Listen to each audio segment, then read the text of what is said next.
The construction of the White House, one of the most iconic symbols of American democracy, was built in large part by enslaved laborers, a fact often overshadowed in history books. When President George Washington selected the site for the White House in 1791, Washington, D.C. was still a developing city with little infrastructure.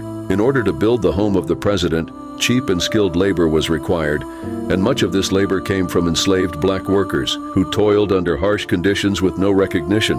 At the time, the U.S. government struggled to find enough skilled white laborers willing to work on the project, so they turned to slavery. Many of the enslaved workers were rented out by their owners to the federal government, which paid the slave owners, not the workers themselves. Enslaved laborers performed backbreaking work, including cutting stones, laying bricks, sawing wood, and making mortar. Skilled enslaved craftsmen, such as carpenters, masons, and blacksmiths, also played a crucial role, constructing the framework and intricate architectural details of the building. Documents from the time show the names of some of these enslaved workers, including Ben, Daniel, Peter, and Harry, who were all recorded as laborers on the White House. However, because enslaved people were treated as property, most of their full names were never recorded, and their contributions were largely erased from historical narratives for centuries. The irony of the People's House being built by people who had no rights, freedom, or voice in government is stark. Even after the White House was completed in 1800,